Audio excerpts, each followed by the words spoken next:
کریم بخش کا نام کریم مشہور تھا، لیکن نیکی کسی کی محتاج نہیں، وہ تو اللہ کی توفیق سے کسی کو ملتی ہے۔ اس علاقے میں کنواں تھا۔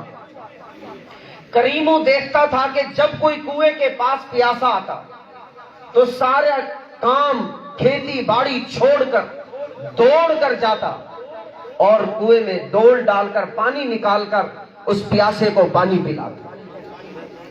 ایک دن خدا کا کرنا ایسا ہوا کہ نیکی ایک ایسا عمل ہے جو آخرت میں تو اجر دیتی ہے، دنیا میں بھی اجر دیتی ہے۔ ایک دن اللہ کا برگزیدہ بندہ آیا، یہ اللہ والوں کی آنکھ بھی بڑی ہے، کرامت الاولیاء حق۔ ایک اللہ کا برگزیدہ بندہ اہل اللہ میں سے آئے، کنویں کے قریب کھڑے ہوئے تو کریمو دوڑ کر یعنی کریم بخش دوڑ کر آیا اور آ کر ڈول کنویں میں ڈالا، پانی نکالا، حضرت کو پیش کیا۔ حضرت نے دیکھا تو بڑے خوش ہوئے اور اس کے چہرے کو دیکھنے لگے، جس کو ہمارے ہاں انگلش میں کہتے ہیں فیس ریڈ کی، اور خوش ہو کر فرط محبت میں فرمانے لگے مانگ کیا مانگتا ہے؟ اب کریم بخش سادہ کسان، سادہ آدمی، کھیتی باڑی کرنے والا، یہ اس نے آپ بیتی لکھی ہے اور اس میں ایک نتیجہ بتایا ہے۔ بر صغیر کی تاریخ کی ایک کتاب ہے، اس نے اپنا حوالہ دیا۔ کہتے ہیں اللہ والے نے فرط محبت میں آ کر فرمایا مانگ کیا مانگتا ہے؟ کہنے لگا کہ مجھے تو کچھ سجھائی نہیں دیا۔ میں نے کہا جی جو دے دو۔ حضرت نے فرمایا ہاتھ آگے بڑھاؤ۔ میں نے ہاتھ آگے بڑھایا، انہوں نے انگلی سے ایک لکھ دیا اور مسکرا کر چلے گئے۔ کریم بخش کہنے لگا میں حیران ہوا، اب ہر روز رائج سکہ ایک درجہ مجھے نفع ہونے لگا۔ میں خوش ہوا کہ اس اللہ والے کی ہاتھ پر ایک لکھنے کی برکت یہ ہے کہ آج مجھے ایک رائج السکہ نفع زیادہ ہونے لگا۔ اب تو اور زیادہ محبت سے پانی پلانے لگا۔ کچھ دنوں کے اندر اتفاقاً ایک اور اہل اللہ میں سے ایک اللہ کے ولی کا وہاں گزر ہوا، کنویں کے پاس ٹھہرا تو کریم بخش دوڑا دوڑایا، ڈول سے پانی بھرا پلایا۔ اس اللہ والے نے بھی چہرہ دیکھا، مسکرانے لگے، فرمانے لگے فرط محبت میں اور مانگ کیا مانگتا ہے؟ اب تو اس کو پتا تھا کہ میں نے ہاتھ پہلے آگے کیا، حضرت نے ایک لکھا، اس نے ہاتھ آگے بڑھا دیا۔ اس اللہ کے بندے نے دیکھا ہاتھ کو تو بہت مسکرائے اور خوش ہوئے اور سمجھ گئے کہ پہلے بھی کسی اللہ والے کا گزر ہوا ہے۔ تو انہوں نے ایک صفر بڑھا دی۔ بات چلی تھی صفر سے، بات چلی زیرو سے۔ حضرت مولانا اشرف صاحب زیرو سے چلے۔ مجھے آج بھی وہ جملہ ان کا یاد ہے کہ مفتی صاحب میں مسجد میں جب آیا تو اکیلا تھا۔ اللہ تو اس کے آنسوؤں کا بدلہ اگر یہ دے سکتا ہے کہ آج 0 سے 400 ہو گئے تو اے اللہ اس کے آنسوؤں کی برکت سے تو ہماری مغفرت بھی کر سکتا ہے۔ اللہ تو ہماری مغفرت کے فیصلے بھی کر سکتا ہے، اور آج 0 سے 400 ہو گئے۔ اس کریم بخش نے دیکھا کہ روزانہ رائج السکہ مجھے 10 گنا زیادہ منافع ہونے لگا۔ اب تو بہت خوش ہوا، امیر ہونے لگا۔ اس وقت کا بر صغیر کا واقعہ، 10 درجے رائج السکہ زیادہ۔ قدرت کی بات ہے، ایک دن ایک اور اللہ والے کا گزر ہوا تو یہ دوڑ کر گیا، پانی پلایا۔ اس اللہ والے نے چہرہ پڑھا اور سمجھ گئے نیکی دماغ اور دل سے کر رہا ہے، دکھاوے کی نہیں۔ انہوں نے فرط محبت میں فرمایا مانگ کیا مانگتا ہے؟ اس نے ہاتھ آگے بڑھا دیا۔ اللہ والے نے ہاتھ دیکھا تو بہت خوش ہوئے اور سمجھ گئے کہ کسی اہل اللہ کا یہاں سے گزر ہوا۔ انہوں نے انگلی سے ایک اور صفر بڑھا دی۔ اب تو کریم بخش کہنے لگا میرے وارے نیارے ہو گئے، ہر روز 100 درجہ رائج السکہ بڑھا اور بڑا امیر ہوا، دیہات چھوڑا، شہر میں اونچی دکان لے لی۔ اب پہلے اللہ والے کا واپس جب وہاں آنا ہوا تو پوچھنے لگے یہاں ایک سادہ لو آدمی کنویں کے پاس پیاسے کو دیکھ کر دوڑ کر آتا تھا، آج وہ آیا نہیں۔ لوگوں نے کہا حضرت جی وہ تو بڑا مالدار ہو گیا ہے، علاقہ چھوڑ دیا ہے، شہر میں اونچی دکان پر ہے، نوکر چاکر ہیں اس کے۔ حضرت نے فرمایا مجھے وہاں لے کر چلو۔ اب وہ واقعی اونچی دکان پر بیٹھا ہے، اس کی نظر پڑی اللہ والے کے اوپر تو سمجھ گیا یہی اللہ کے برگزیدہ بندے ہیں۔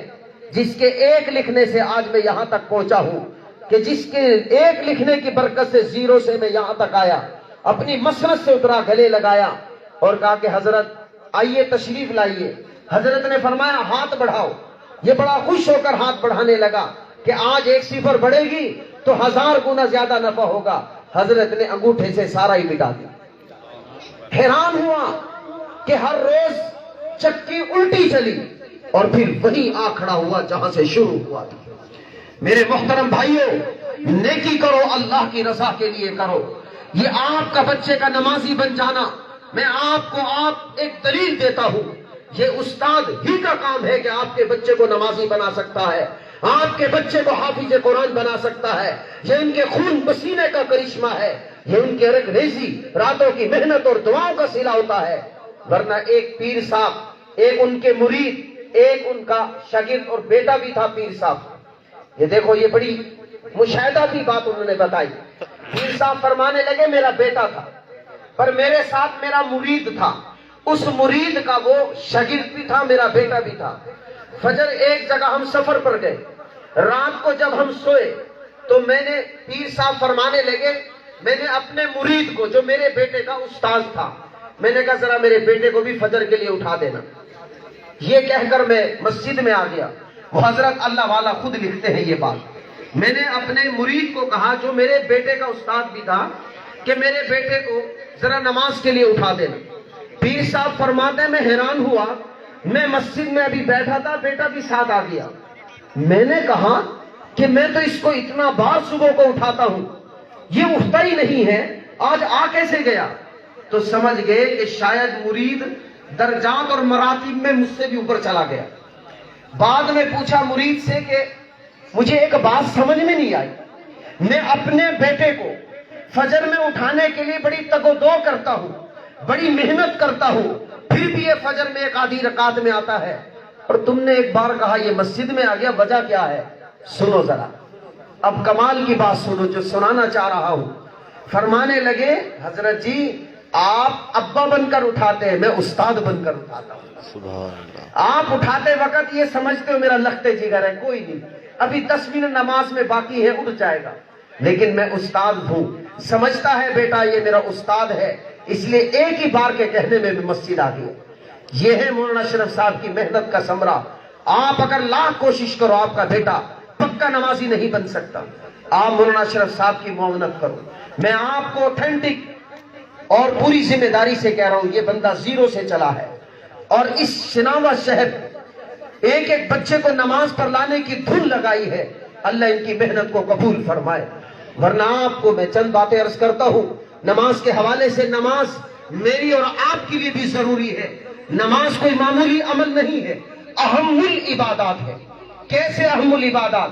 فرمایا اس روز جب جسم پگھلنے کا وقت ہوگا، میرے نبی نے فرمایا سب سے پہلے نماز کا سوال ہوگا۔ اس پر مفسرین نے، شرائع حدیث نے سوال اٹھایا کہ بات توحید کی ہونی چاہیے، بات اللہ کی وحدانیت کی پہلے ہونی چاہیے، یہ وجہ کیا ہے کہ روز محشر سب سے پہلے نماز کا سوال کیوں ہوگا؟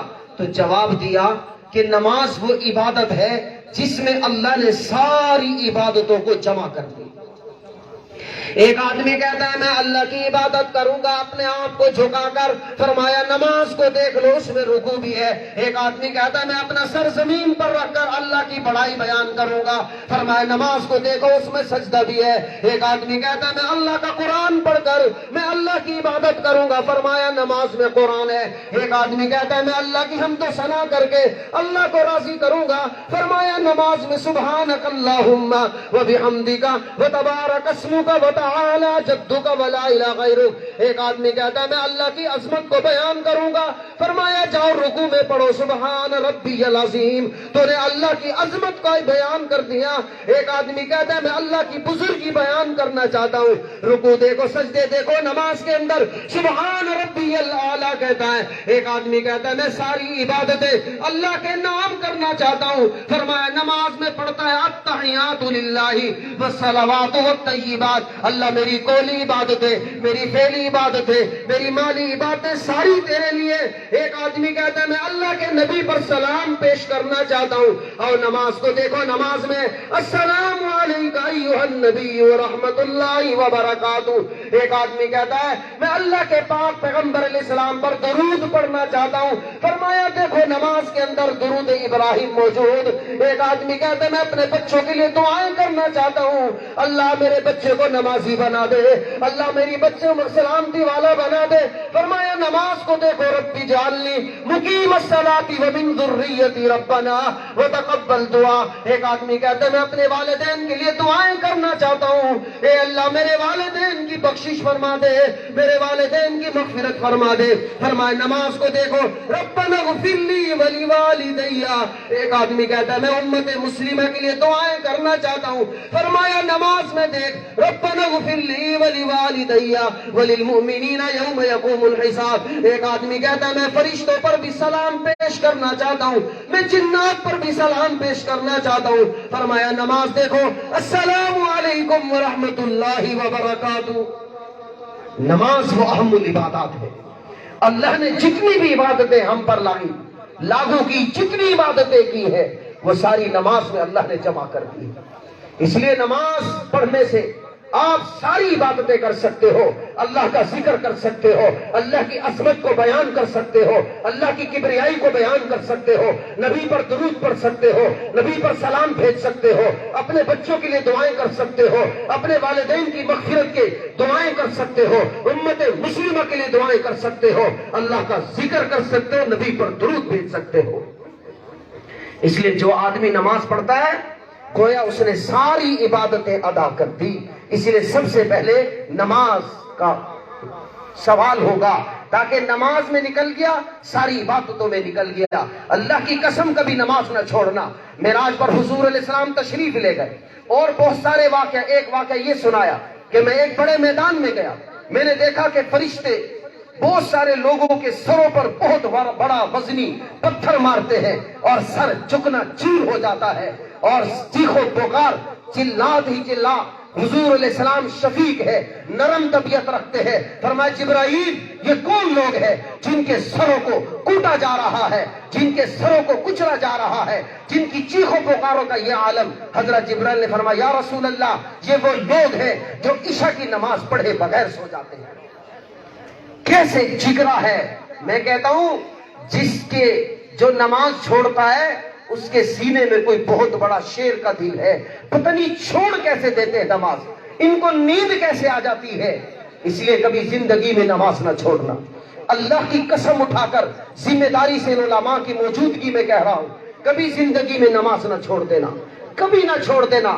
15-15 منٹ کی تو نماز ہوتی ہے. اگر 24 گھنٹے میں سوا گھنٹے میں اگر ہماری نمازیں ادا ہو جائیں تو ہم کتنے خوش نصیب ہے کہ دنیا میں آئے اپنا کام بھی کیا ہے اور رب کو راضی بھی کیا ہے. ایک آخری واقعہ سناتا ہوں میں آپ. تو ایک بات سنے, ایک شیخ کے پاس ایک عورت آئی باپردہ اور کہنے لگی کہ حضرت میرا بیٹا نماز فجر کے لیے اٹھتا نہیں. حضرت نے برجستہ جواب دیا, قسم کی جھوٹ بول رہی ہے. اس نے کہا حضرت واللہ میں نے کبھی جھوٹ نہیں بولا. حضرت نے فرمایا قسم کی تو جھوٹ بول رہی ہے. اس عورت نے کہا واللہ قسم بخدا میں نے کبھی جھوٹ نہیں بولا. حضرت نے ایک سوال کیا کہ بتاؤ کہ اگر تمہارے بیٹے کے کمرے میں آگ لگ جائے تو کیسے اٹھاؤ گی؟ کہنے لگی انا جرونو کا. حضرت اگر میرے بیٹے کے کمرے میں آگ لگ گئی, انا اجرونو کا, میں اس کی گردن سے پکڑ کر باہر نکالوں گی. میں یہ نہیں دیکھوں گی ہاتھ پکڑا ہے یا سر پکڑا ہے, میں اس کی تکلیف کو نہیں دیکھوں گی, میں اس کی پریشانی مشقتوں کو نہیں دیکھوں گی. انا اجرونو کا, میں اس کی گردن پکڑ کر باہر پھینک دوں گی. فرمانے لگے اللہ کی بندی اگر دنیا کی آگ سے بچانے کے لیے تو اس کی گردن پکڑ کر باہر لا سکتی ہے تو جہنم کی آگ زیادہ حق رکھتی ہے کہ اس سے بچانے کے لیے اپنے بیٹے کی گردن سے پکڑ مسجد پہنچا دے. اناجر رونوں کا ایک حدیث میں ہے کہ اگر آدمی نماز پڑھتا ہے نا, یہ جو بکھیڑے ہیں اس کے پریشانی ہے کہ میرے رزق میں برکت نہیں ہے, پریشان ہوں. اللہ کے پاک پیغمبر علیہ السلام کا فرمان ہے جب کوئی نماز پڑھتا ہے, حضور علیہ السلام نے فرمایا اللہ فرماتے ہیں پریشان ہونے کی ضرورت نہیں, انا املؤ یدئی کا رزقا, میں تیرے ہاتھوں کو رزق سے بھر دوں گا. تیرے دل کے غنا، تیرے دل میں غنا کو بھر دوں گا۔ اور پھر فرمایا تو جب فجر کی نماز ادا کرتا ہے، سجدے سے دن کی ابتدا کرتا ہے، میں عرش پر اعلان کر دیتا ہوں، اے فرشتوں گواہ ہو جاؤ، اس نے مجھے سجدہ کیا، سجدے سے اس نے دن کا آغاز کیا، اب اس کے سارے دن کے کام کاج میرے ذمے، سارے کام کاج اللہ اپنے ذمے لے لے، اور کیا چاہیے۔ سورہ یاسین صبح کو پڑھو، میرے نبی نے فرمایا 80 حاجتیں پوری ہو جاتی ہیں۔ تو میرے